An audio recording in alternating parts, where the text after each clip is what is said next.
Weather Channel. Yeah, what's the one Hispanic channel in GTA? It's like you're talking about the radio? Yeah, the only song that I know from man. from that one is it was It's oh man, what is that? I can't think of what the name of the station is, but I know that song is from the band is called El Soniditos because I have it on my iPod. Oh, you do? Yeah.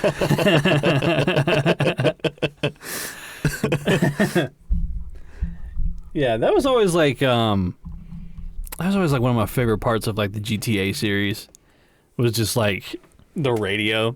No. Because like my first ever GTA was San Andreas, and then 4. Mm-hmm. It takes place in like quote unquote New York or whatever. No. And then of course 5, which has been going strong for like 16 years at this point. Right. I don't really care. But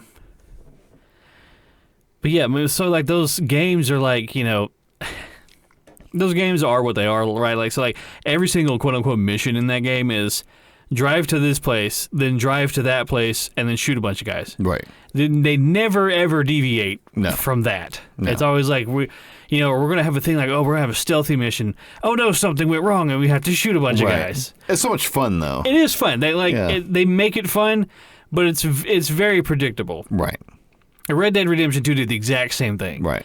You know, as much as that game is a fucking masterpiece and just a mind-blowingly good game with all the detail and the acting and the voice acting and all that, it's still the same thing. Ride your horse to here, ride your horse to there, shoot a bunch of guys. Yeah, well, that's Rockstar for you. Yeah. I mean, it's the same thing they did with Bully.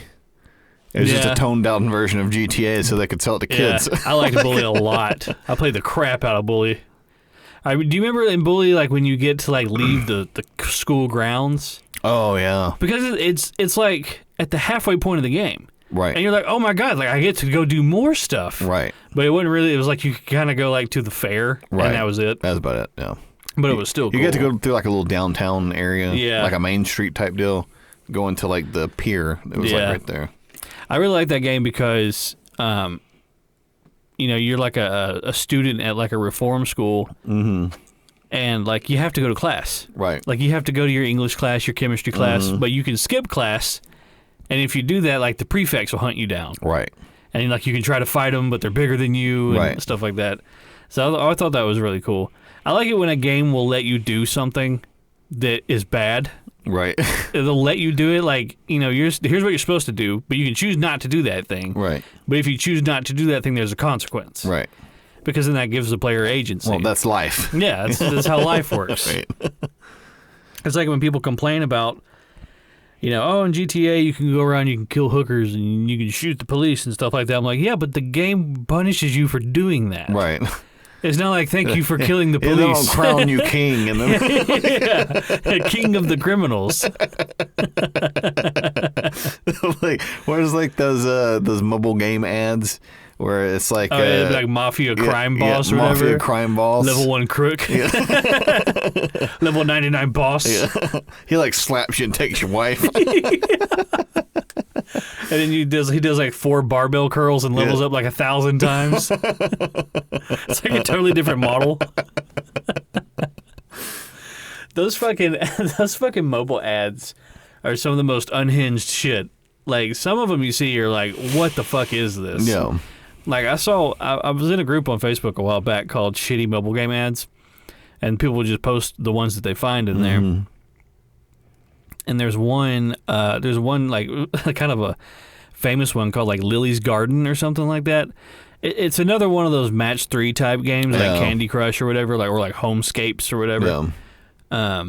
But like all of all of the ads for that game have like the main character Lily or whatever like doing something really like sultry or like, you know, just kind of like just sexual enough. Right. It was kind of like, you know, everybody knows what's going on here. Yeah. Like there's one where she like gets a glass of wine and puts on a red dress, and then like she reads a text from her boyfriend, whatever, says can't make it tonight, sorry, and she just like throws her phone behind her, and she goes and turns on the washing machine and sits up on top of it. Oh, which is like that classic, right. Women masturbate on the washing machine thing. Would they start that in the 50s? I don't know, man. I don't know. Knowing what I know about like the female anatomy, like shaking her around, you can't just grab her and shake her. Well, I mean, I guess they did a lot of shaking women back then. They like slap them and like shake them around. Fucking brainstems were knocked loose. What was that? It was that one like sitcom where he was like, one of these days, Alice, to the moon. Like he's threatening physical violence on his wife, and everybody's like, ha ha. That's funny. See, sweetheart, I don't hit you quite that often. She's like, oh, you're right, dear. She's got a fucking black eye and a TV tray there. It's so crazy. Like, you burn the stofus. It's so crazy. Like, look back on shit like that. Like, what the fuck was going on? It's just different times. Yeah. Like, these people had just come back from like World War II. Yeah. They just witnessed Auschwitz. Yeah. Can you really blame them? They were 17 when they were over there and that happened. They watched their best friend get gutted on some island by a Japanese guy. He got bonsai'd, shanghaied, whatever it is. Yeah. Some Japanese soldier jumps up out of a spider hole and blows himself up. Yeah. Kamikaze. You're like 20. Yeah. I'm gonna get to live with that for the rest of my life. Oh, nice. That'll be great. There's irreversible damage. I'll just take that home. There's a video on YouTube. It pops up every so often because I watch a lot of like war stuff or things about war, not just like war footage. Yeah. It's a guy. It's a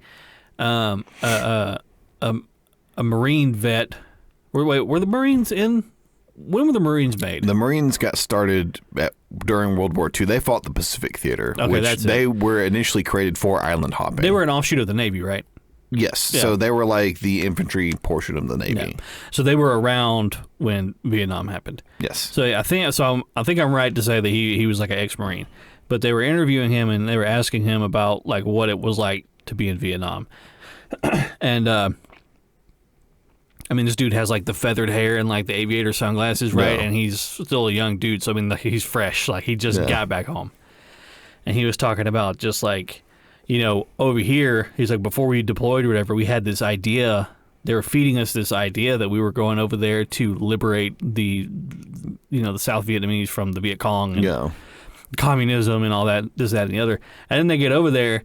And it's like, oh, these people don't fucking want us here at all. Right. And there's enemies fucking everywhere. Right. And they do not play by the rules of war. Right. Yeah, they're not following Geneva Convention. No. Like, it's not something that they're going to do. And, like, he was talking about how the first, like, platoon or squad or whatever that he was deployed with, they went to some, they pulled up into some village that another, like, platoon had just, like, taken over. Like a U.S. Army platoon or whatever had taken over this village. And when he got there with his group, he saw guys that were hanging women and children and men off the walls around this village. Damn. And he was just, he immediately spoke up. He was like, what the fuck are they doing? No. And one of the guys that was with him had been there for a long time. And he was like, you better be quiet. He was like, you need to learn exactly what the fuck's going on over here. Right. He was like, from then on, he was just like, I saw it all. He was like, he's all the horrific things that they were doing to us, we were doing it back to them tenfold. He was like, there was no good guys in that war. It was like, it was just animosity. Yeah. I mean, but that's war though. Like, there are no good guys in war. Like, regardless of whatever, like, it's like this Saving Private Ryan type idea of what the Germans had their thing. They had their, right. It's like people seem to like also forget that we put Japanese people in internment camps over here. We did do that, like straight away. Yeah, straight away. Like a day after Pearl Harbor. Yeah. Like Franklin, like FDR was like, stick them in the camps. We have nothing to fear but the Japanese. But the Japanese themselves. Who knew they could fly? If only they taught him how to land. Yeah. It's like, I'm third generation. Yeah. He's like, I speak English. I teach English. I'm an English teacher. There was a thing I read a long time ago. It was talking about how the Japanese lit these like lanterns or whatever, and like let them go, and they went all the way across the Pacific Ocean, and the idea was that they would float over the ocean, carried by whatever wind that is, and it would land in trees and just catch some things on fire. And I think that's very wishful thinking. I know. But the thing is, it's like, do you not know how big the Pacific Ocean is? They're just lighting these lanterns like, take that. But the fucked up thing is, I'm pretty sure a couple of them like made landfall and caused a pretty big forest fire.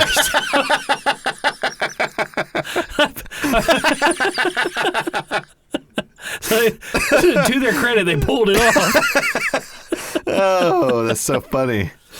It's not funny, but it's funny. It's funny because it happened 80, 90 years ago. Like, what are the fucking odds? Yeah. World War II is, I'm fascinated with it. I mean, a lot of people are.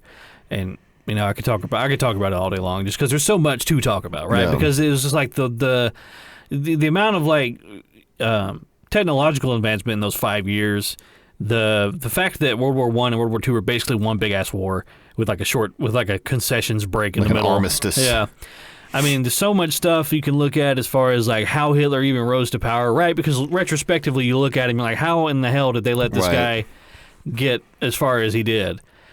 And it's just like, there's so much you can learn from World War II, right? About how economy works, how nations work, how nations are built, how people, that mob mentality can cause people to do terrible things. Right. The fact that most, if not all of our modern medicine, we have because of Nazis and the things that they did to Jewish people. The space programs. The space program.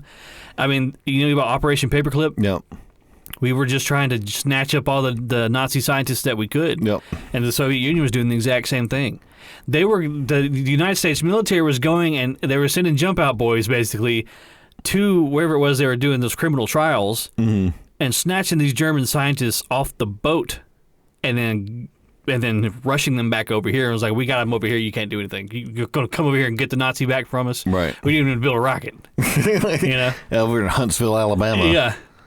What an odd place to like be. Huntsville, Alabama. Yeah. It is odd. The whole thing is just crazy. I'm actually going to be in New Orleans in 2 weeks. You said they have a big like World War II museum down there, don't they? Yeah. I think it's like the World War II museum. Yeah. It was an odd place to put a massive World War II museum. In the middle of New Orleans. New Orleans wasn't known for like. There wasn't like a major port or like. I mean, there is a port, but it's like it's on the Mississippi, so it's not like on the Gulf. Yeah. I don't know why it's in New Orleans, but I've been to it before. But when we're down there, we're actually going to be down. Me and Mary are going to be down there with one of her best friends and her husband, who is Steven, a big fan of the podcast. So shout out. We'll be hanging out with Steven down in New Orleans, eating frog legs and all that good stuff. Beignets, which is just a funnel cake. Yeah. Let's call it what it is. Did I ever tell you about when we went to New Orleans back in it was November 2019. It was right before the pandemic started. No. And it was so me and Mary had been there once before on our honeymoon. We stayed a night in New Orleans. No. And then we hopped on our cruise because we ported out of New Orleans. Mm-hmm. But we liked New Orleans so much, we're like, we should make it, come here for vacation and just hang out for a week. And we did that one year, and we went to Cafe du Monde, which is where they do all the beignets and coffee, and that's it. Yeah. But there's always like a line. There's hundreds of thousands of people just there. But if if it's your first time in New Orleans, you got to do it at least once, right? At this point, it's like a tourist trap. Yeah, it absolutely is. Yeah, there's no magic to it. Yeah. It is a tourist place. But we went there, and So the whole place, the floor, the tables, the walls, the people are just covered in powdered sugar. It's just fucking everywhere. It's like a cloud. Yeah, there's like pigeons. It's like in your throat. Yeah, there's like pigeons walking around, and they're covered in it. Me and Mary were sitting there, and we were eating our beignets and drinking coffee or whatever. And I looked over at the table next to us, and there was this It was like kid. this fog of... like, There was this kid at the table next to us, and he was taking his hands, and he was scooping up all the powdered sugar on the table, just like gathering it up in front of him, and then he just leaned over and was like, blah. He like licked it. I was like, that kid is going to be sick as shit. I was like, I think I caught something by watching him do that.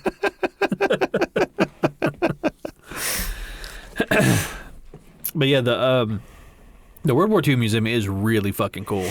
They cover everything. They have a whole like wing of the building is for the Pacific Theater, and then of course like the European, they got the stuff like a lot of people don't even know that World War II also took place in Africa. There was a lot of fighting in Africa. yeah, Northern Africa. Was that Rommel? Yeah. And one of the coolest things that they have there is they have this like 1-to-1 scale replica of the U.S. invading force at the beach of Normandy. Mm-hmm. And they have all the planes, the boats, and everything like that. And it's really cool to look at it.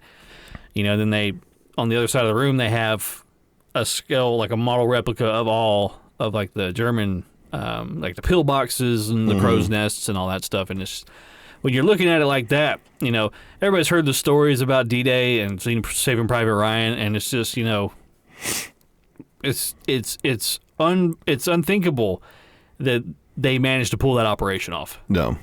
This is dumb luck. Everything was stacked against them. Right. Like they were supposed to do like a bombing run the night before, and they didn't. No. I don't know if they went to the wrong beach or whatever.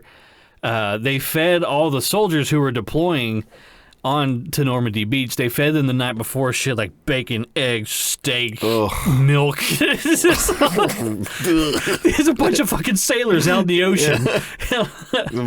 Yeah. And then they stuck them on those boats that are full of all that choppy ass water. And it was just like full of grease and just chock full of grease. The dude sucked down like 6 Johnsonville bratwursts. He got 80 pounds of gear, and he's got to swim to a beach. And win. He's just shitting himself all the time. Yeah, so there was it's like, Grandpa, what do you remember about D-Day? I had diarrhea for 15 years following D-Day.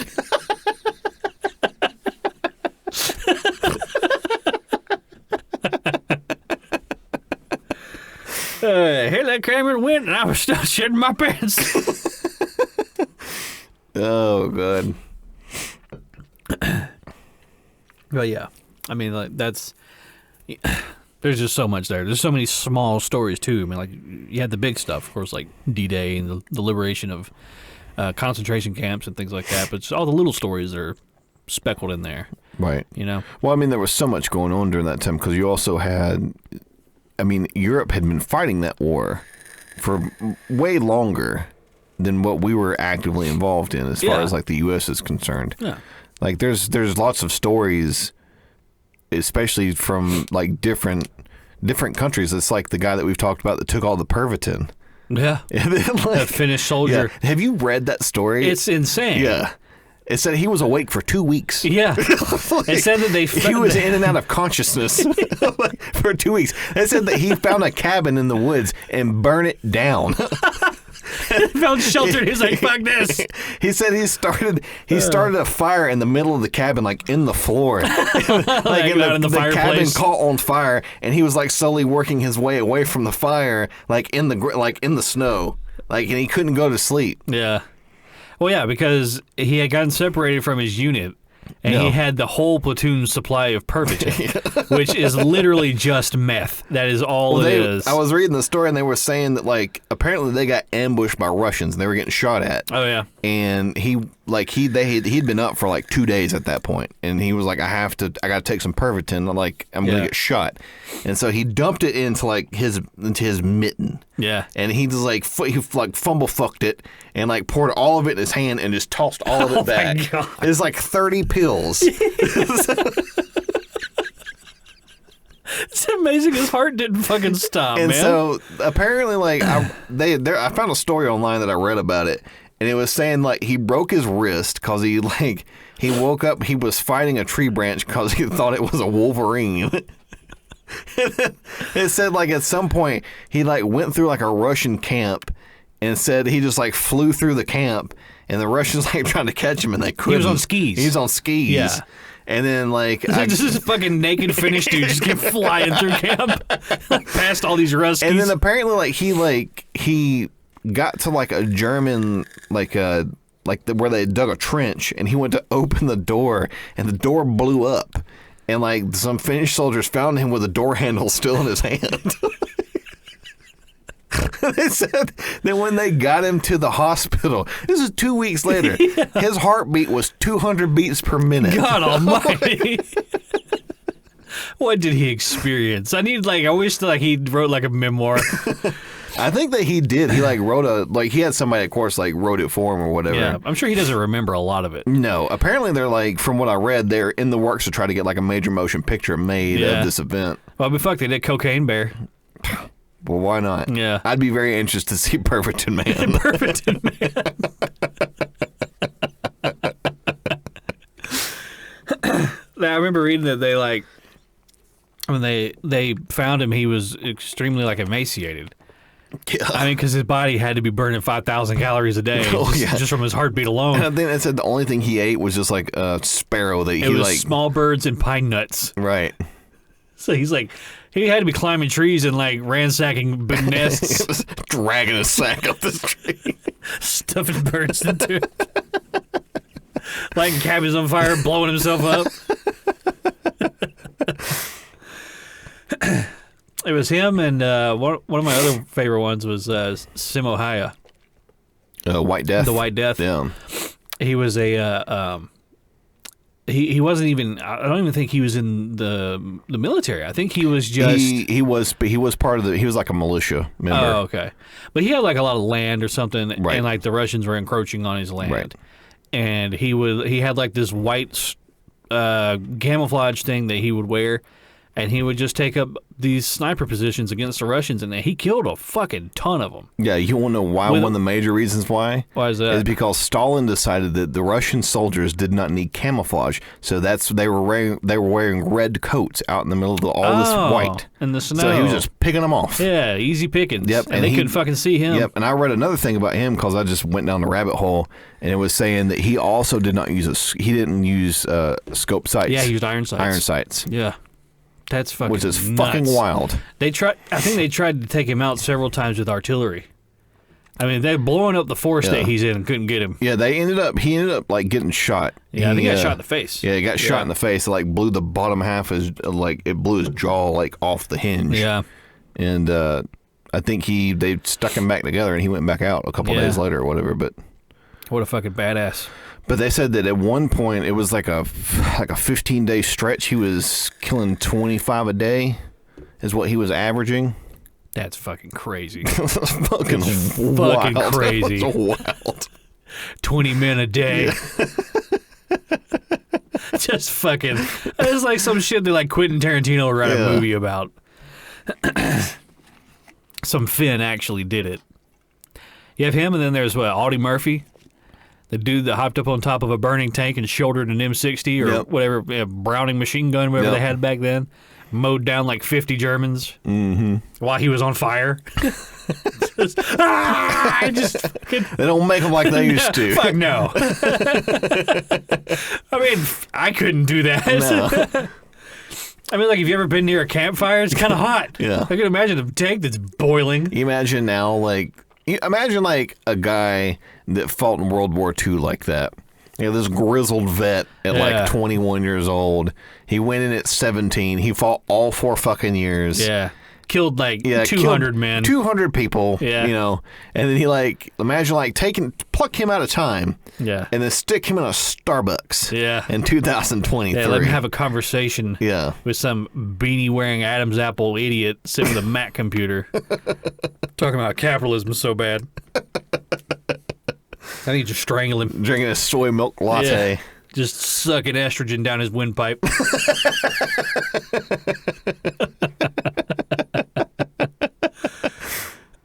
was that drink they were all drinking there for the longest time? It was, I think it was just called Soylent. Soylent Green. Well, I mean, I'm pretty sure it was called Soylent. Yeah, they actually called it Soylent. And I remember there was this huge push on Twitter where the people who were drinking Soylent were complaining that the caps were too hard to get off.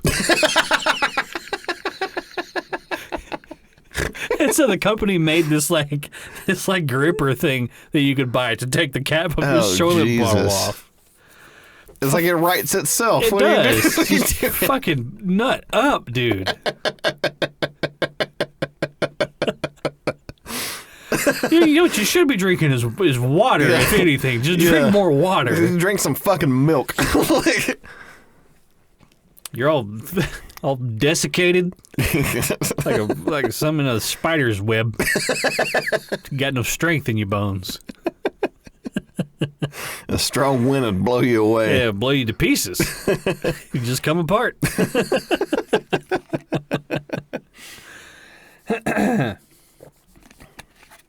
There's a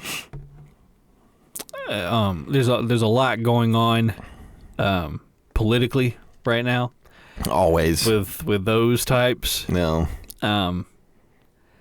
You know, it's a lot. There's a lot going on with the transgender community right now. Of course, there was that shooting that happened a while back in Nashville, where it was the person who did the shooting was a transgender woman or man.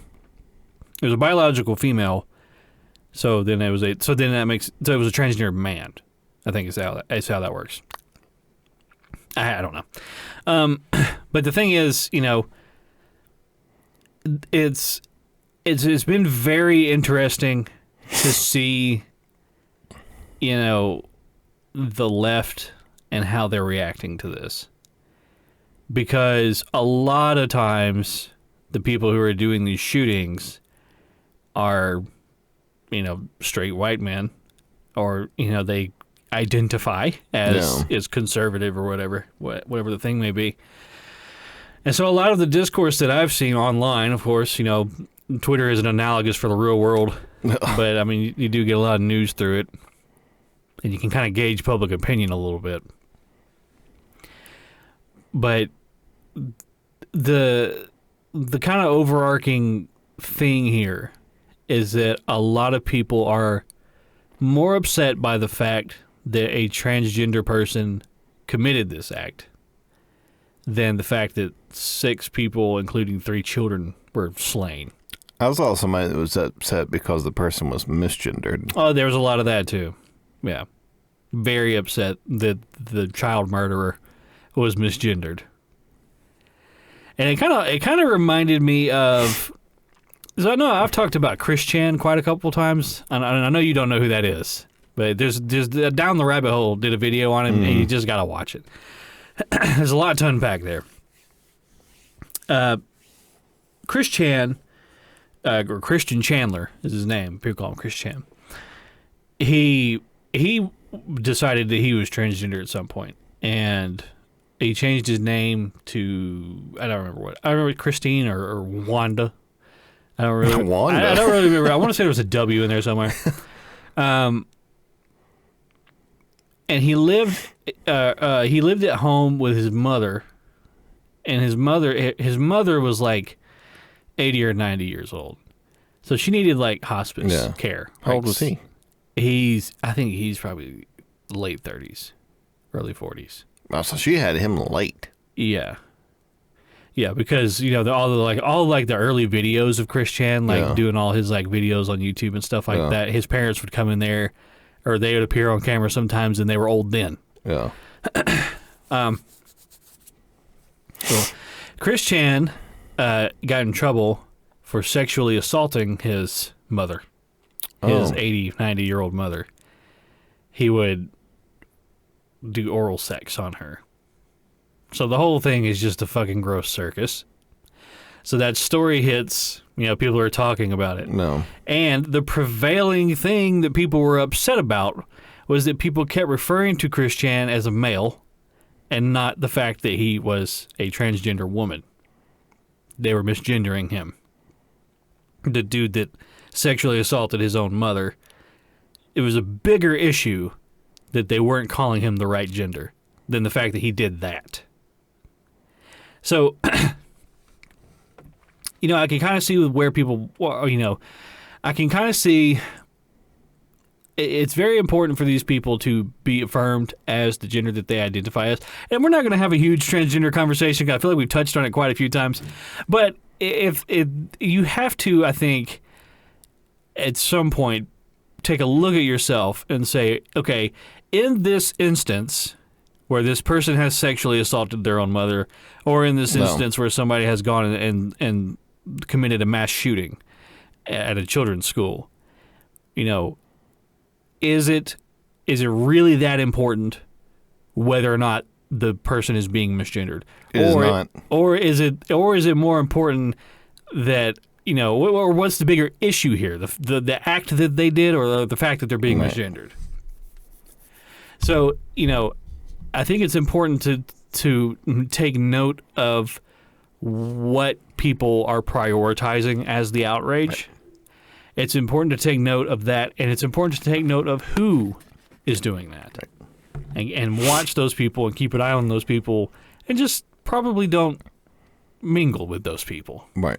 Because somebody who can look at a situation like what happened in Nashville and be upset about the misgendering over the death of innocent people, that is not somebody that you can have a conversation with. No. That isn't somebody that you can rationalize with. No. Or kind of, go any kind of logical route with that person. This person is running totally off emotion. And are also probably lethally narcissistic. Yes. Yeah. So I think it is important. It's important to, take a look away from the actual thing that happened and look at who's reacting to it and how they're reacting to it. Right. Because it's important to kind of see where that's heading. Right. I think the craziest thing to me is with the particular thing that's going on right now with the whole Bud Light deal. Like, that's the thing that everybody's talking about right now. Yeah. Is that, what technically qualifies as transgender? Because the person that they've decided, from what I understand, is hasn't had facial reconstruction surgery to look more feminine, but other than that, hasn't really done anything. Yeah. Other than just claim to be a female. Just stated. No. Just said it out loud. I mean, to me, that seems like a grifter. A little bit. I mean, that's what it seems like to me. I mean, it seems like to me like you're doing woman face. That's. I don't know really any other way to put it. No, I mean, I agree with you.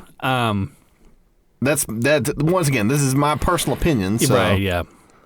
I think that there's a lot. I'm not in this person's head, so I don't know. I don't even know them personally. I've seen them. I've seen their 5 o'clock shadow.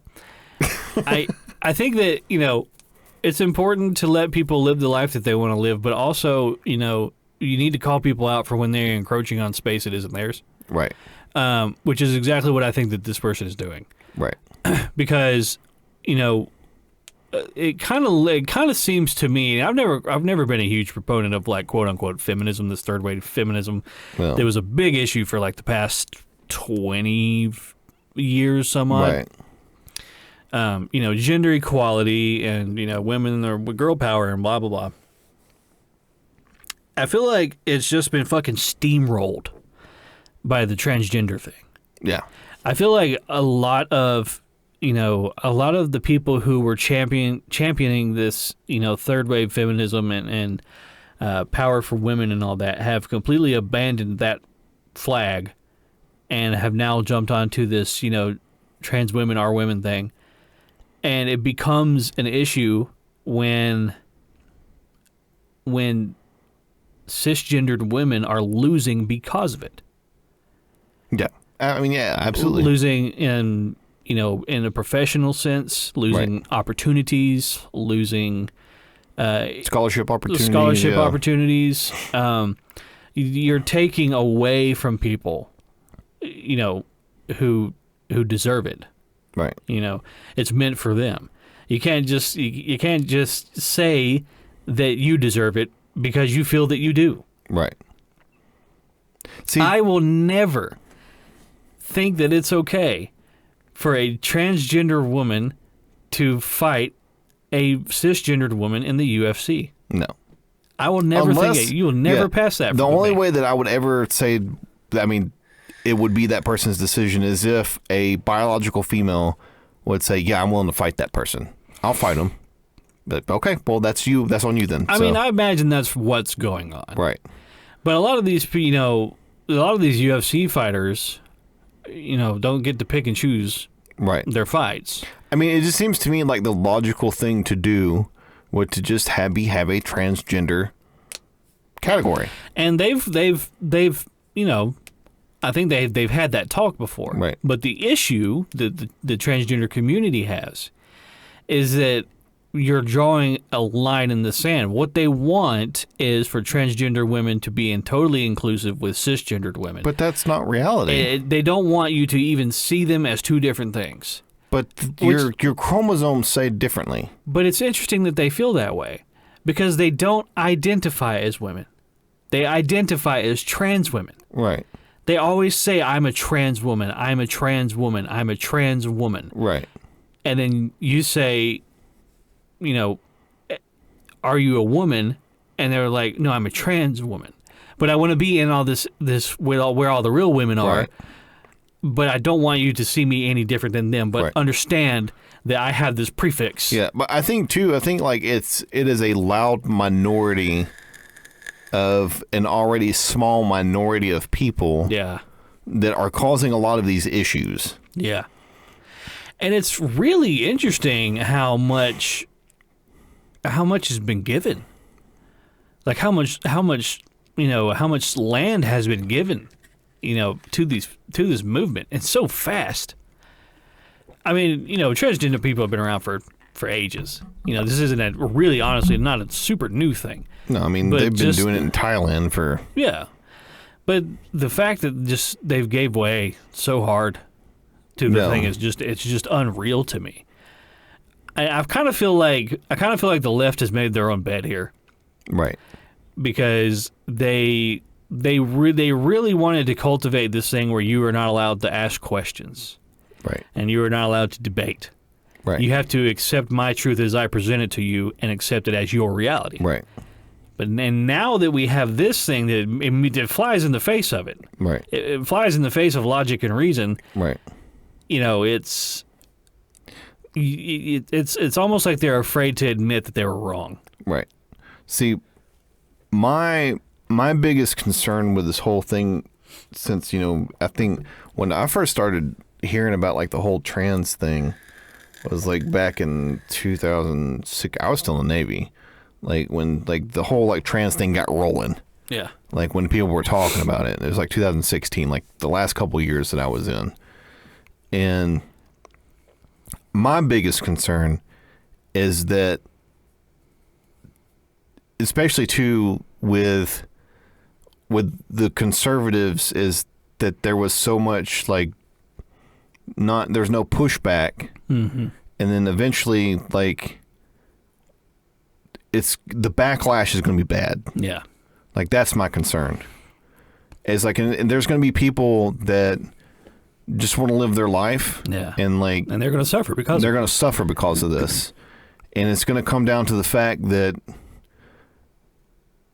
the conservatives that could have said, stop this. Yeah. Like you can do what you want to do, but don't encroach. Don't encroach. Yeah. You know what I mean?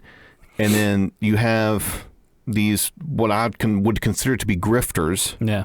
That are doing it because they're narcissists that are looking for a payday. Yeah. And they're willing to do whatever it is that they have to in order to make some type of cash. Yeah. And they'll just latch on to whatever the flavor of the month is. Yeah. I think a lot of people that do this kind of stuff, especially with social media being such a major component of all this, is that a lot of people will jump on something like this and they're looking to get their stardom, not realizing that everything is fleeting. Yeah. And that everything will eventually come to an end. And unless you've actually constructed your life in such a way that, like, you offer some type of, like, value to society or giving something back to society, that no one will ever remember your name. Right. Like, it's what you're peddling is worthless. Yeah. Like, I'm not, like, so you can say, like, this, is it Dylan?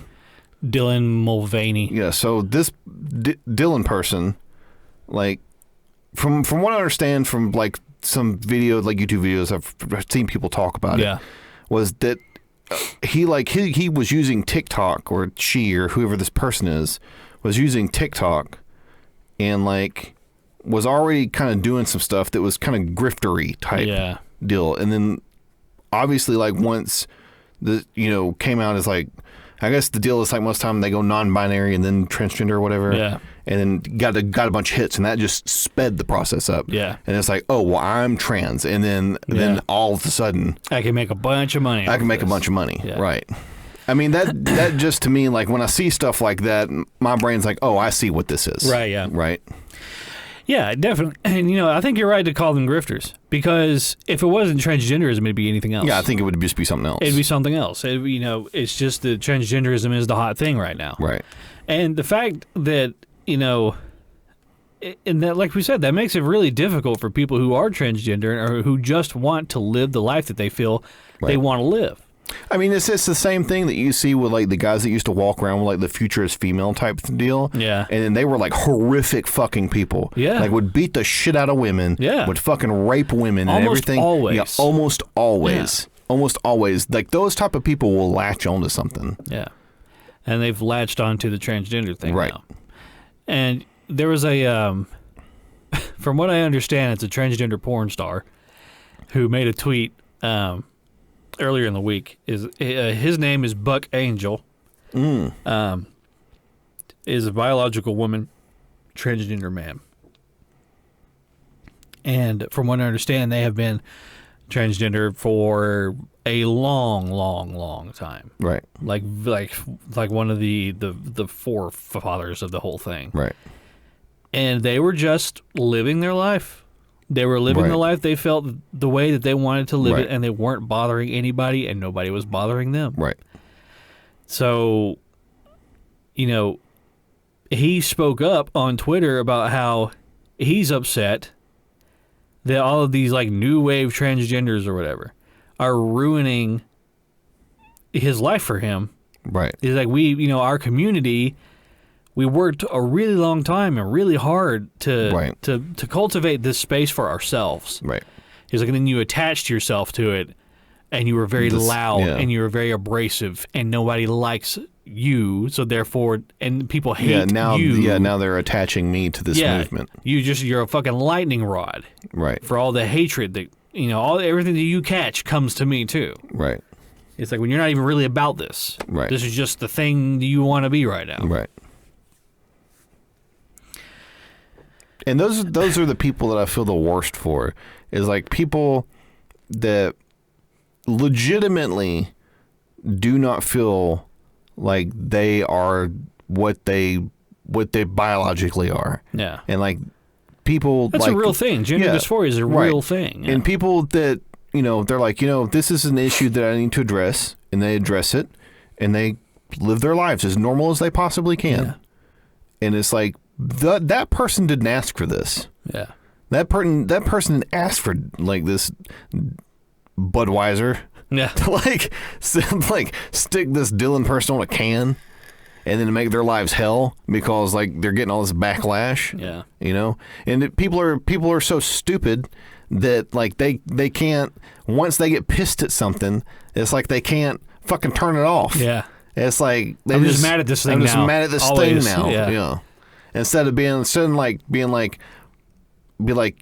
transgender person, like, obviously they didn't have anything to do with this. Yeah. Like, this is not their deal. Right. So, like, I shouldn't get mad at them. Like, that's not how we've seen this enough. Yeah. We know that this isn't how this works. Yeah. And, Budweiser, Budweiser, Anheuser-Busch, whoever it is they're just doing the thing that corporations have always done. Right. Pandering. When I saw that fucking can, I said, that's the same fucking thing as taking Aunt Jemima off the fucking syrup bottle. Yeah, or the Indian off the Land O'Lakes butter, whatever right. it is. It's the same fucking thing. Right. They do not care about you. They know that you have some money, and they want you to spend it on their product. Yeah. The only color they care about is green. And let me tell you something else. Our economy is fucking on its deathbed. And the whole world is moving away from the U.S. dollar. Yeah. China and whoever the fuck else is doing their own thing now. Right. We're all over here squabbling amongst each other about who's a woman and who's a man. Right. And, you know, whether or not they're going to have a gay kiss in the next Star Wars movie, it's all we're concerned about. We don't produce food. We don't produce goods, textiles, anything kind of resources. We don't do anything over here except create issues. Right. And there are CEOs and companies and corporations who are looking at this and saying, hey, we can make a lot of money off of these fucking morons right now. And then when this whole fucking thing goes up in flames, see you later. Yeah. We're going to hop the ship. All right. What do you think is going to happen? What do you think Jeff Bezos or Elon Musk or Bill Gates or anybody else is going to do when we all start eating one another? Right. They're leaving. They're going to go away. And we're going to be here. Right. Probably still arguing about this fucking Bud Light can. Yeah. Sorry, I get a little flustered with it because it's really frustrating when people latch onto these very stupid things when there are other things that we could be attacking right now. Yeah, sort of like the TikTok ban bill. Yeah, let's talk about that. Have you looked into that? I read about that a little bit. One of the standout things for me on that was that they want to make it illegal to use a VPN. Yep. That really... They want to make it illegal in order for you to use a VPN, and they won't access... If you use Ring or Nest or any other type of video surveillance that has over 1 million customers, I think the FBI wants access to your cameras. Yeah. Like unfettered access. They just look through them whenever they want to. Just look through them whenever they want to. Yeah. And that's why I've always said, don't put cameras inside your house. Yeah. Keep them on the outside. Right. I still don't like that at all. I mean, that's still a little concerning. Those things can be hacked very easily if somebody knows what they're doing. Especially like when they don't even have to hack it. They just be like, the FBI goes, hey, I want to see that camera. Yeah. And the Nest goes, okay, well, you passed the bill. Yeah, so you are within your legal right to do that. The legality of it doesn't affect the morality. You don't think the corporation's going like, no, we're taking a stand for the American people. Government. Yeah. No, they're not going to do that. No. Because guess who props them up when things get a little dicey? Right. The government. The government. It was like Mary was asking me the other day, what caused the financial crisis in 2008. And it was a lot of things. There was a lot of moving pieces. A lot of it was. But the gist of it was that they were handing out all these loans to people who they knew would not be able to pay them back. Yeah. And then the reason when the balloon popped. Yeah, the reason that they were even doing that is because there was those insurance banks or whatever were like, hey, we're having on pretty good authority that this idiot's not going to be able to pay his loan. So. Yeah, well, when you got the fucking school janitor moving into a $500,000 house, making $35,000 a year, and they go, hey, we can get you moved into this house on an adjustable rate mortgage, starting out at $700 a month. And he says, wow, I can afford that. Yeah. Yeah, for the first 3 years. 1.3% interest, $700 a month, easy peasy, sign me up. 5 years go by. Yeah, guess what, buddy? Jumps up to 52%. The whole fucking thing was so fucked up, man. When you really start looking into it, it's like, wow, that's some of the most predatory shit I have ever seen. Yeah. You know about what they call subprime borrowers? Yeah. Do you know what subprime borrower means? I remember watching that movie, was it The Big Short or whatever? And they kind of went into it, and I sort of kind of understood it, but it had something to do, there's like 3 or 4 different levels of like subprime mortgaging or something like that. There was like A, AA, AAA, and B or something like that. Yeah. And I don't remember the specifics on it. Well, subprime borrower was kind of a catch-all term. No. What it really meant was somebody who can't pay this loan. We are fully fucking aware that this person will not be able to pay this, and we're going to give it to them anyway. So they just made up some fucking and they targeted black people. Oh, Jesus. That was what subprime borrower really meant. Black people? Was black people. Oh, nice. There was a guy on, I think it was Joe Rogan's podcast who was talking about it. No. And he like written several books about the whole thing or whatever. He's like, because he's like, if people understood just how bad this thing was, he was like, they would overthrow the government. Right. He was like, it's literally that fucking bad. Right. And he's like, I'm trying to get people to understand the severity of what this is. He was like, and don't fool yourself into thinking that we've recovered from it. No. We haven't, and we cannot. Right. It's that bad. Yeah, because essentially all the government did is that they said, here's all this money. And they said, well, where's this money come from? The government goes, we just made it. We just made it up. Yeah, we just made it up. And they, you know what they did? You think they gave it to any of those people? No. No, they gave it to the banks that wrote the fucking loans.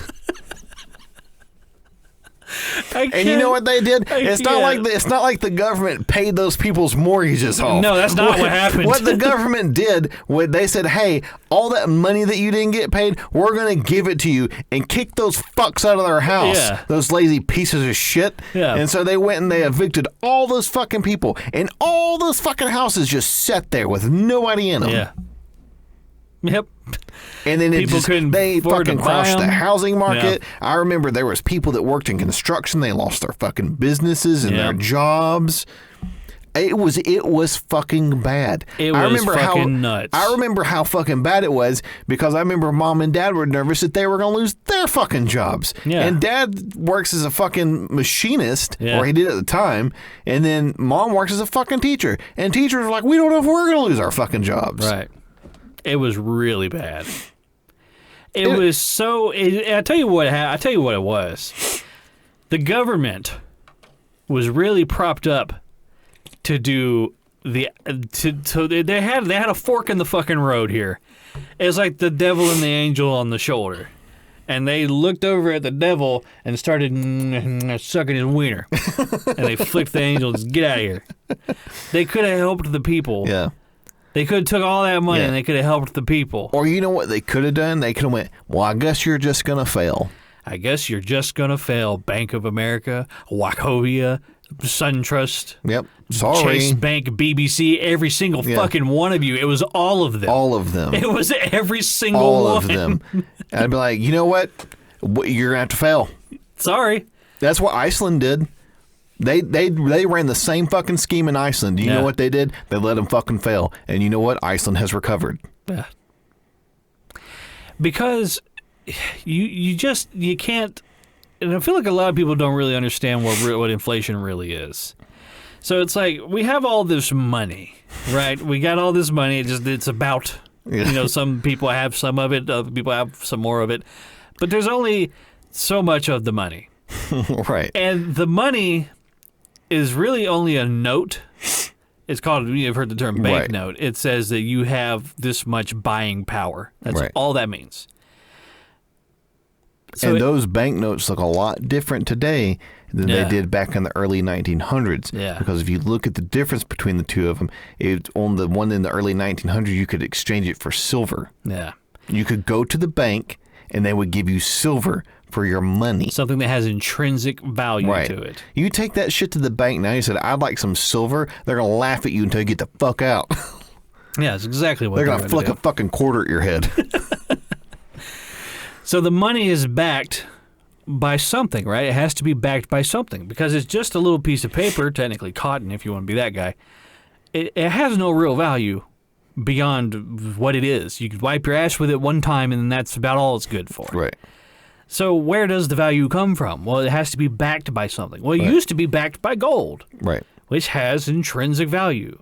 Until Nixon took us off of it. Until Nixon took us off the gold standard. So now what is our money backed by? All these assets, all these securities overseas, all these very fickle things that constantly decrease and increase in value. There's a reason why they call it the U.S. petrodollar. Yeah.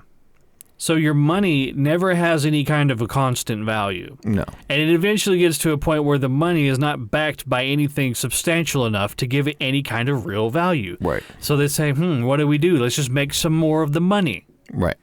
And then they throw all that money out into the economy, and the poor people don't get any of it, and the rich people get all of it. Right. And so nothing gets better for anyone, and things get more expensive. Right. And they do this every year. Every year. Every year. Every year. They do it again and again and again. Well, I mean, it's just like people, especially people that don't understand like inflation. Like I've heard somebody explain it before. It's like, imagine, if you will, a monkey. And the monkey has a banana. It's like, and the monkey wants to trade with another monkey that has a mango. It's like, and the monkey says, well, I want 2 mangoes for my 1 banana. And the monkeys, both monkeys know that this 1 banana is worth 2 mangoes. Yeah. It's like, well, what if you introduce 5,000 bananas into this troop of monkeys? Yeah. It's like, do you think that the monkey with the 2 mangoes is still going to give him the 2 mangoes for the 1 banana? When there's 5,000 of them around? 5,000 just laying around? No, fuck you and your banana. We've just been fucking shanghaied. Oh, yeah. Just up one side and down the other. Oh, yeah. And, it's... The money's not worth anything. The economy's tanking. Our country is a fucking joke on the world platform. Our leader is... it's not Joe Biden. It can't be. No. I don't know who it is, but it's not him. Husk of whatever. Yeah, it's a fucking husk. A dried out husk. Yeah. It's really sad. It's really bad. If that was my grandfather, I'd be like, Grandpa, you need to go home. He needs to be in a home. Yes. Joe Biden needs to be in a home. Right. The man cannot. He can't speak. He can hardly stand and falling everywhere because he's fucking like 89 or however fucking old he is. He turns to shake hands and there's no one there, and he just wanders around on the stage until somebody grabs him and removes him from the stage. What the fuck is going on? Like, don't look at the president. Don't look at the rainbow can. Yeah, it's like there's like another speaker has got up and is actively speaking. He's just like, just like wandering around behind them, like somebody in an old folks' home would do. Right. Yeah. Because he's that age. He's got fucking dementia. Right. It's like, regardless of like what people want to say, it's like when you get old, like it doesn't get better. No, it gets worse. Exponentially worse. You're like an old dog. You just get worse every day. Right. It doesn't get worse slowly over time. It just speeds up. Yeah, faster and faster. Faster and faster. I think... Here's the thing. I don't think that America is going to go out with a whimper. I don't think that's what's going to happen. I think that there's going to be one last hurrah. One last final effort to put us back on top. Yeah. And it's going to be really upsetting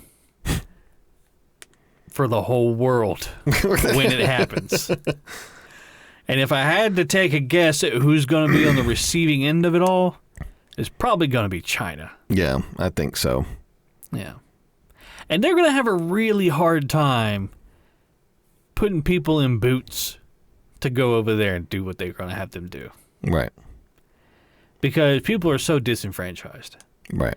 And the American dream thing, nobody believes in that anymore. No. Well, and nobody has any national or there's no nationality, there's no patriotism. It's gone. No. It's dried up. Yeah, well, the idea of what the military stood for at some point, that's gone. Nobody believes in that anymore.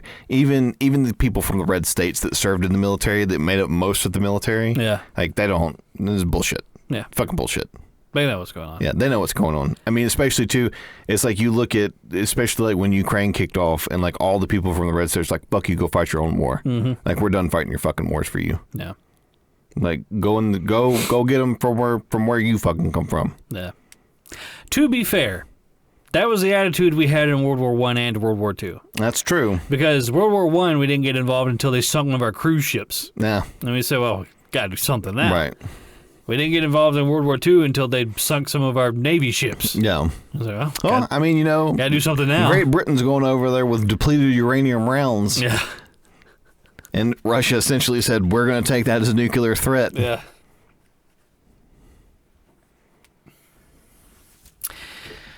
Well, let's switch gears. Let's try and liven this up a little bit because I feel like we got real dark real fast. We don't have a Super Cringe Thursday to talk about this week, so I do apologize for that.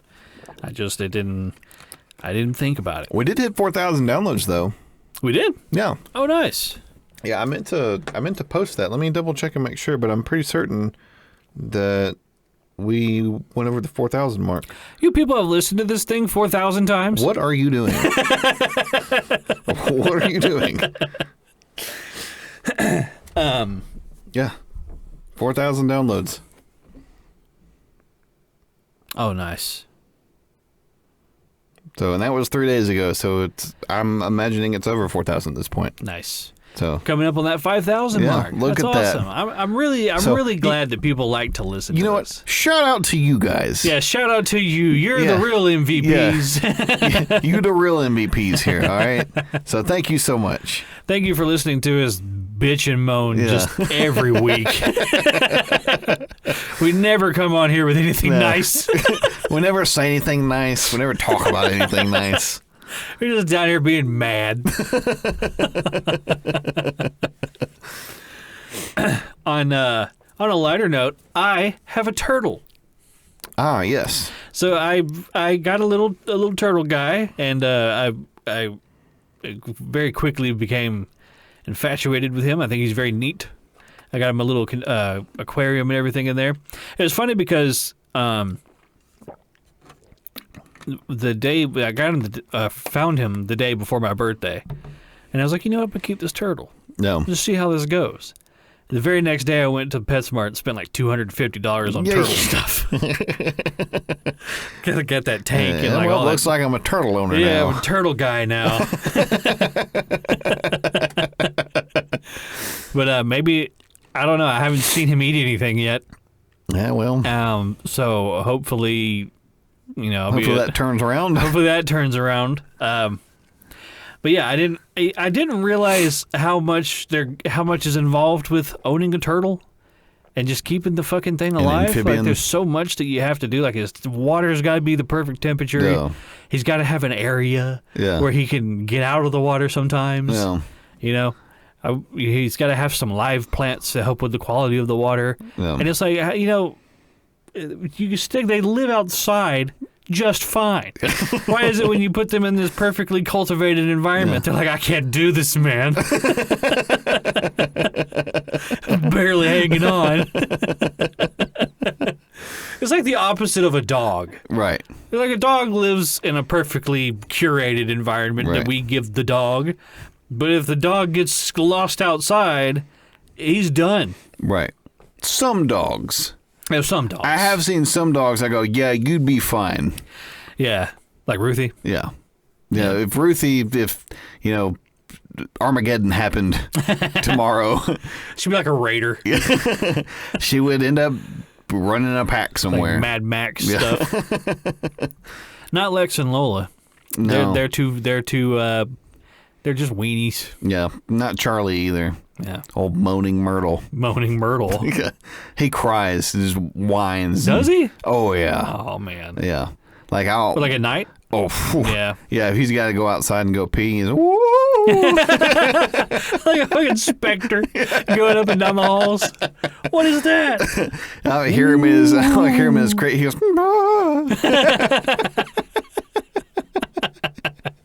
it's like, God damn it! Shut up! Just piss on yourself. So I wanted to ask you, how was the Mario movie? Because you went and saw that recently, didn't you? Tell us about that. We took our daughter to go see the new Mario movie, and I have to say, I thought it was really good. Yeah. I've heard that the critics did not like it. Yeah, because the Rotten Tomatoes critics review came out first, and I think it had like a 55 or something. It was real They're low. a bunch of fucking idiots. Were they expecting it to be cinema? Yeah. It's a Mario like movie. it's a fucking Mario movie. Citizen Kane, it's Mario.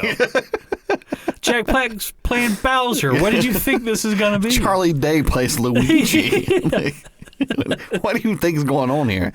No, I thought it was really good, and I really appreciated like all the fan service. Yeah. Like immediately, like they start putting fan service, like they do like the Mario Brothers rap, and like.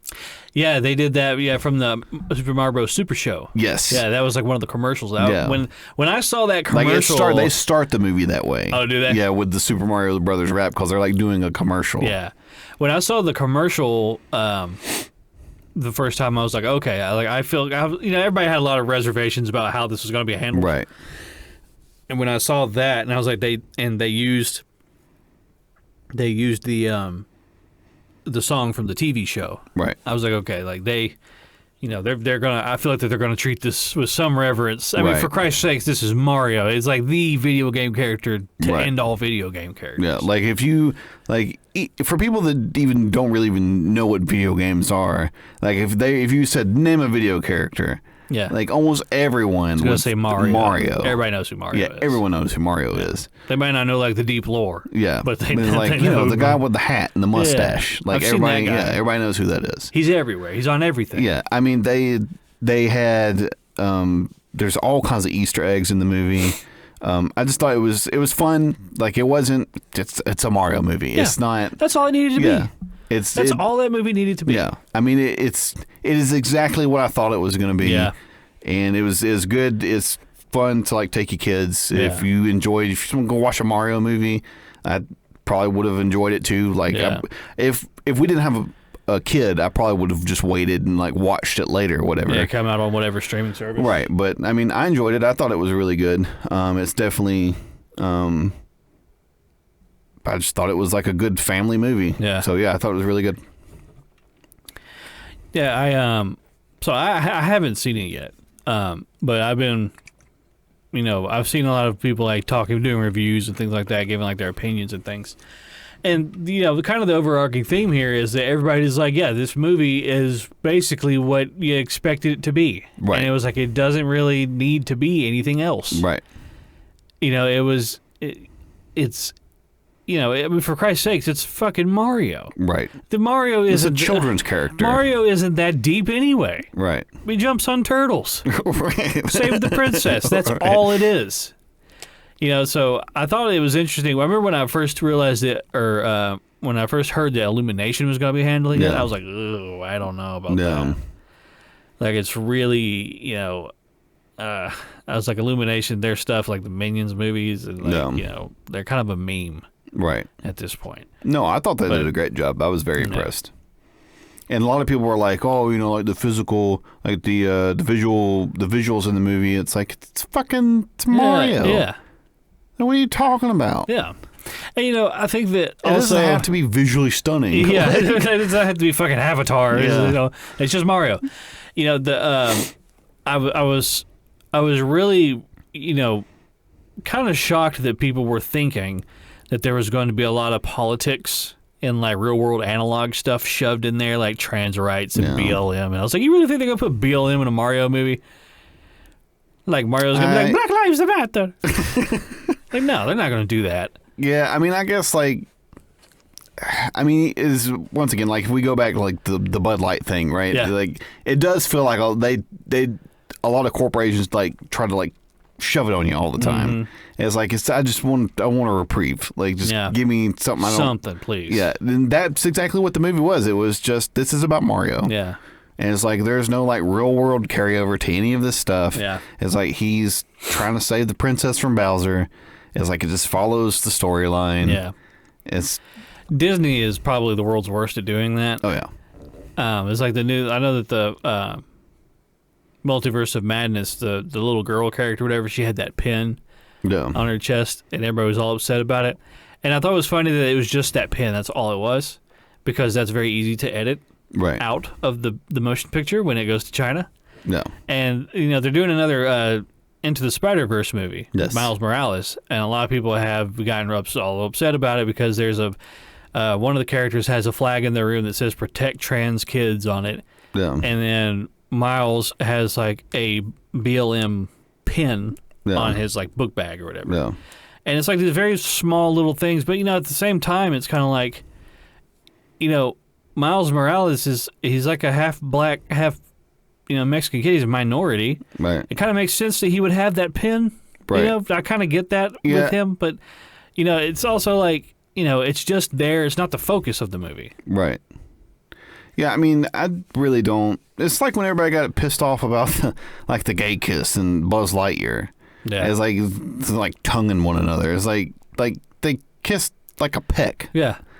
And it was just like how two people who love each other would kiss. Yeah. Yeah. It's like I was like, whatever. I don't really care. Yeah. I'm Butch Lightyear. Yeah, I'm Butch Lightyear. And they just it wasn't like they were like slamming clams. Mushing the gush. So I mean, it doesn't. That kind of shit really doesn't bother me that much. I mean, it was nice, if they'd have stuck it in Mario, it would have been very out of place. It was super. That's what I was saying. Yeah, super forced and everything. Yeah. But they let it be Mario, and that's fine. It would have been wildly out of place in Mario, right. But it kind of makes sense for it to be like in the Spider-Verse movie, right? Because he's like a young kid in today's time, right? So he's inundated with all that shit. It makes sense for it to be there, right?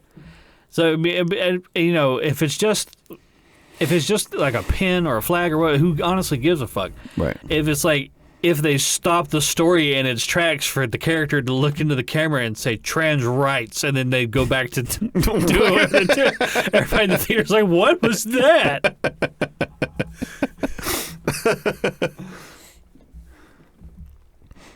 I would like to see a movie with an actual racist in it.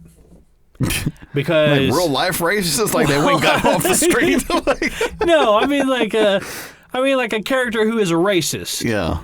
But not like this kind of limp-wristed, half-hearted, I just don't live near those people kind of racist. I'm not talking about somebody who's a racist. Real racist. Yeah. Nobody does that. Nobody really does that anymore. There's been old movies where people are fucking racist and it was a problem. Yeah. They just don't do that anymore. They're too scared to have to show what a real racist is. Fucking go after it if you're going to do it. Yeah. No. I don't know. They did it in The Boys. Yeah, they do it in The Boys. Yeah, for sure. Yeah. Yeah. She was a full-blown Nazi. Yeah. Yeah. That's the funniest. Well, it's not funny, but the funniest part where she was she kept saying the master race while she was jerking him off, and he was like, "What? It's a what?" And he's like, "I'm the master race, me personally."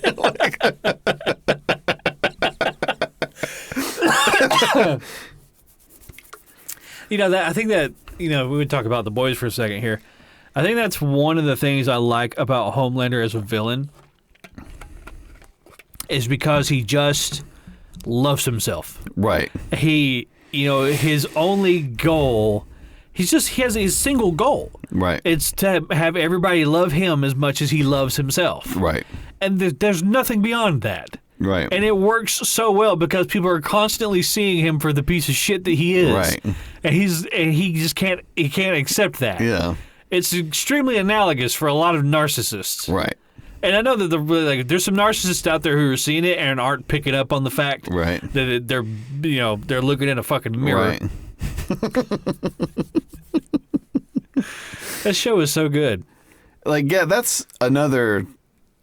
That's a show that they really they put a lot of modern day issues into it or whatever. But it's never really on the nose. Yeah, but it's never really on the nose, and the show is so well written. Yeah, like I never have a problem with it. It's like every time that they like touch on something, it's number one, it's super tasteful, and I feel like they've thought about it a lot. Yeah, and like the about character, how to present it. Yeah, and the character development that they work with it, like it just makes sense the way that they write the storylines. And like the characters who are addressing these issues, it makes sense for that character for them to address do it. Yeah. Right. And you not just have some random character who doesn't have, why are they having this guy say that line right. or whatever. They address police brutality in black neighborhoods. They touched on that. Right. And it was very, one character actually shouts Blue Lives Matter or whatever. Right. And it's like that's, a little bit on the nose, but it also kind of made sense for that character to say that. Right. You know what I mean? Yeah, and then like later on in the show, like something happens to that particular character. Yeah. And then the person that did it to him like goes back to the people and they're like, "Fuck you! You did that because of you. Like you're a murderous piece of shit. Get the fuck out of my house." Yeah. They touched on kind of both directions of how that would go. Yeah. So I thought, like when that happened, like I was very impressed with that scene. I was like, oh, like you've put some thought into this. Like I was very impressed with it. They were like, oh, our savior. Right. They're like, no, you're just a murderer. Yeah. You're as bad as him. Yeah. Yeah. Yeah. I mean, because I feel like anybody else would have been like, like would have made that scene and made like a messiah out of him for doing it. Right. I also thought it was a really cool scene. Oh, yeah. Because he snatched him up by the leg and ran down the street.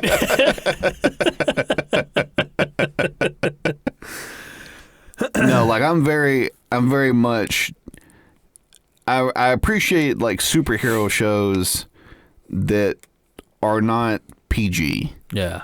Because it wouldn't be. Because it wouldn't be. Right. It's like I'm not a kid anymore. Yeah. Like it's sort of like with the what's the animated one? Invincible. Was it Omni-Man was like his dad or whatever? Mm-hmm. Yeah, like I feel like that show is really, really well written. Yeah. I really enjoyed that show too. I think that, it's not like I don't think that Invincible is like a masterclass of writing, but it is well written. I feel like one of the biggest parts of Invincible that really falls flat is Mark's girlfriend Amber. And I couldn't figure out if the writers wanted us to kind of sympathize with her at all, because she always comes off as an enormous bitch and with zero redeeming qualities. Right. Like, there's that episode where they were touring a college, because they're college-aged kids or whatever, and the Rihanna men bust out of the ground, and Invincible's got to fight them all. And at the time, nobody knows that Mark is invincible. Right. They don't know, that's his secret identity or whatever. And so when Mark meets back up with Amber after the whole thing goes down, she's like, "Where were you? You always do this. You disappear, blah, blah, blah, blah, blah." And he finally was like, well, he's like, I guess I need to tell her, that I am invincible. I'm the superhero Invincible. Yeah. And so he goes to her, hat in hand, and he tells her that he's the superhero. Yeah. And she's like, oh, I've always known. I was like, then why the fuck were you being such a bitch earlier? Like, that says a lot more about you than it does me. Yeah, you are a bitch. Fuck you. She was like, I knew that you had to go to Mars, and that's why I got mad that you were at the soup kitchen with me. I was like, do you think you're more important than the whole planet of Mars? Yeah. Well, I mean, if you think about, like, and I wouldn't say that, like, personally for me, like, I've let my feelings be known about, like, how I feel about Logan. Yeah. I think it's a fantastic movie. But personally, for me, it's my most favorite superhero movie. Yeah. But, I mean, if you also look at, what is it? What's the one with Rorschach in it? Watchmen.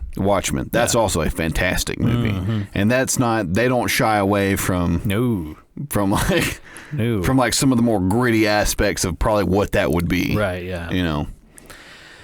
That was, that one. That one was like the first one where they were like. I think that was the first one to kind of like, show the gray area of the whole superhero thing.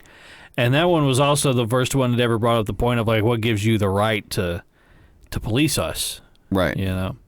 And it was kind of funny because like none of them really had quote unquote superpowers. Like they were all just very skilled individuals. Yeah, except for like Dr. Manhattan. Except Dr. Manhattan was like the one who actually had superpowers. And he was basically a god. Right.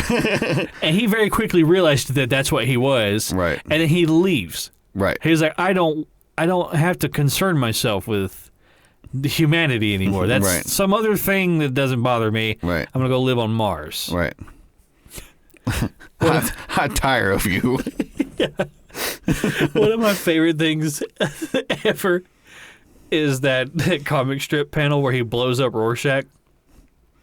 And it was like, he goes, I can't believe Steve Jobs died of ligma. And Rorschach goes, who's Steve Jobs? And Dr. Manhattan's just like, ligma balls. And he blows him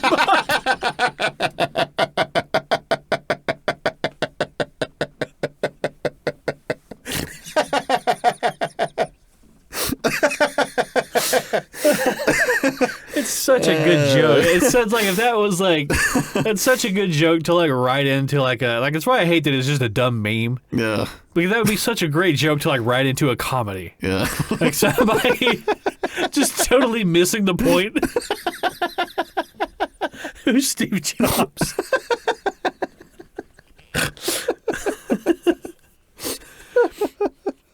Did you ever watch Xavier Renegade Angel? No, I've never seen that. So that was a show that used to come on Adult Swim, and it was one of those very like esoteric, like kind of like mindfucky, fever dream type of shows. It had a 15-minute slot. That'll pretty much tell you what you need to know about the show. But I personally love the show a lot because the show never presents itself as anything that needs to be figured out. Right. It's just look at this. Right. And just look at this for 15 minutes and then to move on to something else. There's a one of the best written jokes I've ever heard like on a show was in this show. No. And Xavier, he comes up on a like a commune of anarchists. No. And the guy's showing him around, and he was like, the only rule here is that there are no rules. Anybody caught with rules gets executed. And Xavier goes, that's a little intense, don't you think? He goes, hey man, I'll make the rules.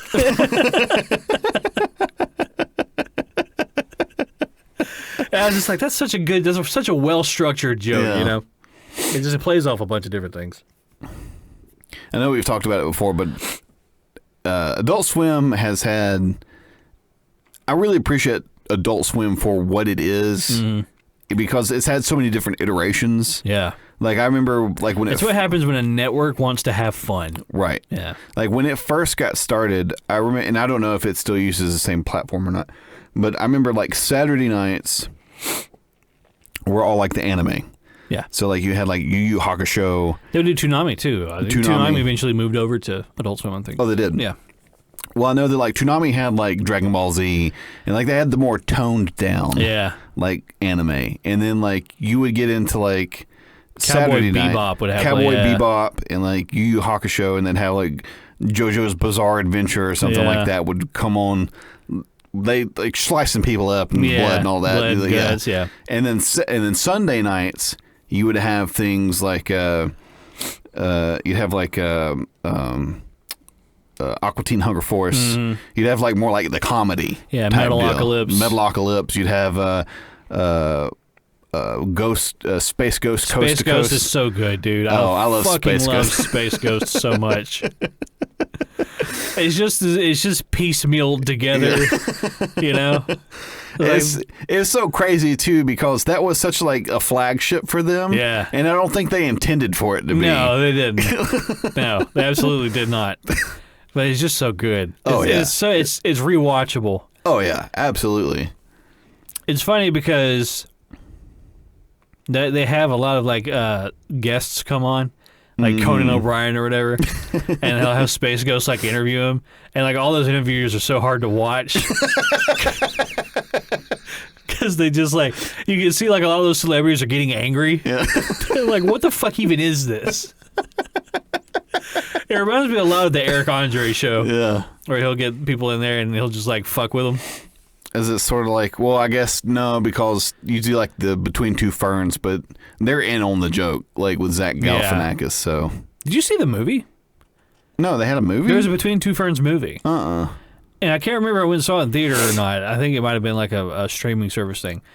But that movie, I remember kind of being like unsure about the tone they were trying to strike in that movie. Yeah. Like, obviously it was a comedy, but they would constantly bounce back and forth between like this kind of a road trip type movie, and then like him doing like the show, the Between Two Ferns show. And you can't really suspend your disbelief about the people he's interviewing not being in on it, right? When you know that that's how the actual show is, right? So it's like his show exists in the movie as it does in the real world. So it's this weird cyclical thing. Yeah. I don't know. It was a lot to like. The movie asked a lot of me, right? You know, me the viewer. Yeah, I mean, my favorite part about Between Two Ferns is like essentially what they're trying to do is they're trying to get the other one not to have a comeback. Yeah, and like that's the whole deal, right? Yeah. I've always liked Zach Galifianakis. One of my favorite movies with him in it is Due Date with him and Robert Downey Jr. That's a good one. That's a really good movie. It's super fucking funny. Yeah, he's good in that one. I like him a lot in that one. That one has such a basic structure too, right? Yeah. Like two opposites go on a thing together. Right. Eventually learn to get over their differences and they're friends. Yeah. I mean, it's so crazy to me too that like there were so many good comedy movies like in the early 2010s, and then they just kind of went away. Yeah. Like, there's really no comedy movies anymore. Like it's not something that people really do. I mean, you had like one of my favorites, Pineapple Express. It's hilarious. Yeah. I loved Pineapple Express. Yeah, I'll always love that. And then like you had Superbad, which doesn't quite hold up as well today. No, I mean, not really. But at the time when it came out, it was a breakaway hit, man. It was fantastic. Yeah. And then I mean, you got Road Trip. Yeah. I mean, you had like the Harold and Kumar movies. Yeah. Those were big ones when they came out. I mean, there was some type of comedy movie that was coming out. And that's mostly what I wanted to go see was comedy movies. Right, yeah. I always liked the Comedy Central original movies that they would do, like Let's Go to Prison. Mm-hmm. Or I think Idiocracy even was. What's that? I think that was a Comedy Central original. I think oh fuck, what's his name? Mike Judge wrote that for Comedy Central. Mm-hmm. I think he had to buy the rights for Beavis and Butthead. No, he bought that back from MTV. Because MTV originally owned the rights to Beavis and Butthead. I didn't know that. And he had to purchase it back from them. Oh, wow. Yeah. Oh, that would make me salty. Having to buy my own intellectual property back from somebody. Well, I think when they first wrote him, because the MTV did some really fucking scuzzy things. Yeah, because they're syndicated network. And so essentially that's kind of how he got to start was with Beavis and Butthead, right? And so like that launched like other things like King of the Hill and like stuff like that. But essentially, he's like, I want my property back. So he had to pay them to get the property back. Have you ever? There's one last thing before we get out of here. Have you ever listened to that interview with him? And I think he was on Conan O'Brien's show or whatever. Mm-mm. And he was talking about how when they first started airing Beavis and Butthead, there was a guy who kept calling him, trying to get him to take the show down. And he's like, it's where the voice of Boomhauer came from. And because the actual voicemail that he talks about leaked online not too long ago. Oh, yeah? And it's a dead fucking ringer for Boomhauer. It's so funny. And Mike Judge is talking about that guy. He said the guy, he plays the voicemail. The guy's like, I've been calling y'all better part of a month now, playing about you every time Porky's Butthole comes on the TV. He thought the name of the show was Porky's Butthole. And now he's immortalized as Boomhauer. It's so funny to me that, like, Mike Judge, like, it's not very, like, it's, like, you'll have, like, somebody that will write a comedy, like a comedy type show, like like Beavis and Butthead, right? And then have the second show be more well received and more well known by a wider audience. Because, like, there's certain people that, like, well, I like Beavis and Butthead, and I also like King of the Hill. Right, yeah. I like both of those shows. Yeah. But you have people that like Beavis and Butthead that do not like King of the Hill. Yeah. And you have people that like King of the Hill that do not like Beavis and Butthead. I remember that there was people, like, you know, you can see it on, like, old forums and stuff who were just, like, pissed at King of the Hill because it wasn't Beavis and Butthead. Right. I think they were expecting, like, a new show from Mike Judge. It's going to be like Beavis and Butthead. But when it wasn't. It was definitely toned down a lot. Right. You know, it wasn't quite as crass. Right. But they did keep a lot of that, like, for certain characters. Right. But it wasn't the overarching theme. Right. You know, I think Mike Judge wanted to make more of, like, a true bones show. Right. Like, about a family. Right. Rather than just, you know, 15 yeah, minute. I mean, that's another one. He did such a good job writing all of those episodes. Like, King of the Hill is such a fantastically written show. It is. It is because it's fun to have Hank Hill, who is the same character every single episode, right, and have him interact with new things, right, and just because it's always like, you know, how is he going to handle this, you know, kind of a more liberal type of world or whatever. One of my most favorite episodes is the one where Bobby's teaching the self-defense class. Yeah. And he's telling him, it's like, you just kick him in the balls. That's my purse. I don't know you.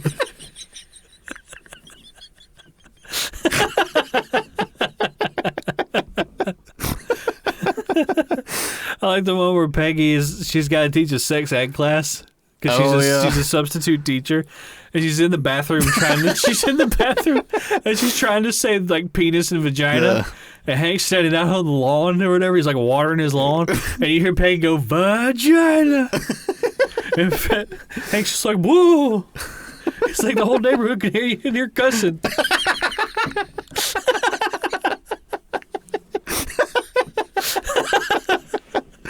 Oh, God. It's so good. Yeah, I mean, really the only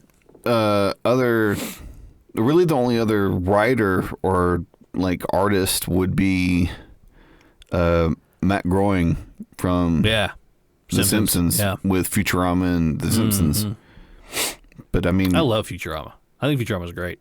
I certainly like Futurama more than I like The Simpsons. Yeah, I think that Futurama kept its charm longer than The Simpsons. Right. Well, did. they ended the show. Yeah. Yeah. They killed the show. It's what you're supposed. Eventually, everything must come to an end. Yeah, The Simpsons is a prime example of that, of letting that shit go for too long. Right. And I've seen like clips of some of the new, like, Simpsons episodes, and I do not appreciate what they've done. No. Because they've essentially, like, Homer's always been a drunk, and he's always been an idiot. But he's always been a loving father. But he's always been a loving father and a family man. Yeah. And, like, they stripped him of that. Yeah.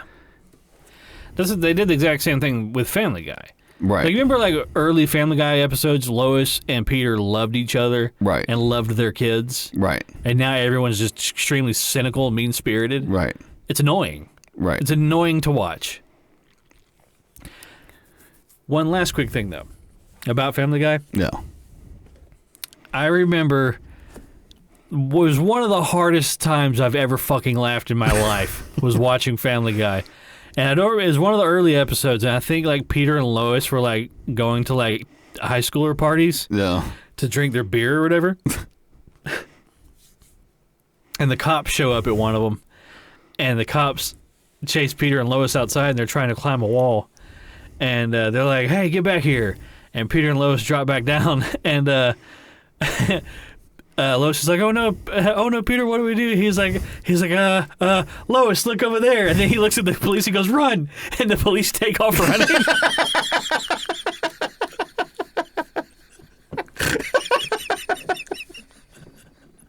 I remember the first time I saw that, I couldn't fucking breathe.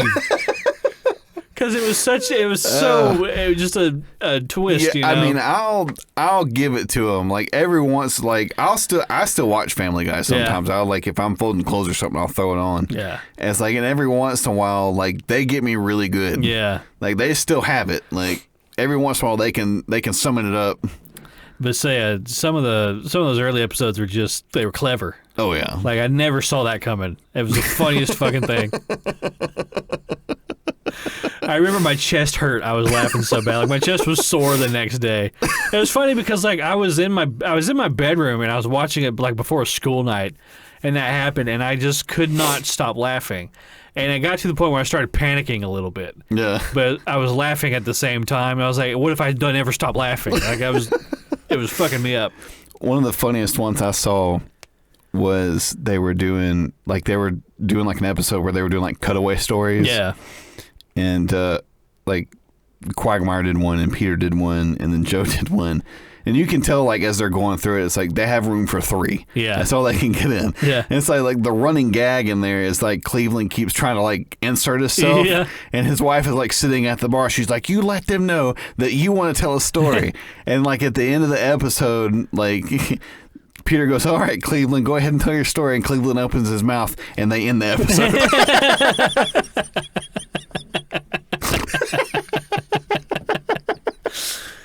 Oh, man. Oh. Well, I think that's about all we got time for today, everybody. It's late. So, once again, thank you so much, everybody, for listening. Thanks for getting us to 4,000 downloads. Thank you. That's incredible. I don't have anything special to give you. It's just another episode. Also, we didn't bring in this one.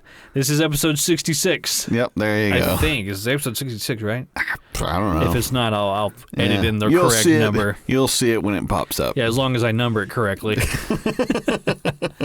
But yeah, thank you everybody for listening. Thanks for all the continued support. Everybody that reaches out to us and lets us know how much they enjoy the podcast. It's every now and then, like, Mom will tell us, like, I was listening to the podcast. I'm like, oh yeah, God, what did I say? Like, But yeah, thanks so much, everybody. If you are enjoying the podcast, make sure you leave a like and a rating and a review, and all that stuff will help to increase our visibility. Eventually, we'll get a presence on some other platforms like YouTube. I just got to find the time to put towards that. But yeah, we'll do some. We'll have some different stuff going on. We'll do new things, and we'll evolve the podcast as we usually do. I thought about something the other day. We should do like an advice segment where we find a post on r/advice. Ooh, and just give our opinions on it. We should do that. So maybe we'll do that in the next episode. But do you have anything you'd like to close with? Nope, just all the things. You know what to do. Make sure that you like and subscribe, and on your preferred platform. Like Gary said, thank you so much for 4,000 downloads. We really do appreciate it. It's amazing that we've got more than a couple hundred downloads. I want to be honest. Yeah. So just thank you so much. We really appreciate it. And just thank you. That's all I got. Absolutely. Well, all right, everybody, that's the podcast. Thank you and goodbye. Everyone.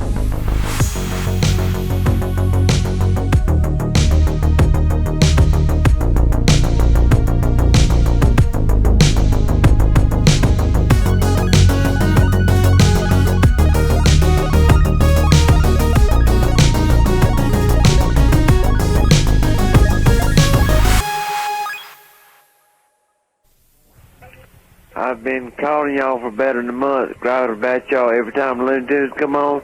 Y'all put Porky's butthole on. I figured last night, and the second cartoon come on, it was Porky's friggin' old butthole. I said, surely y'all ain't gonna put the last 2 on Porky's friggin' butthole. Now y'all gonna die if y'all don't put Porky's friggin' butthole on the last daggone cartoon like y'all did this morning.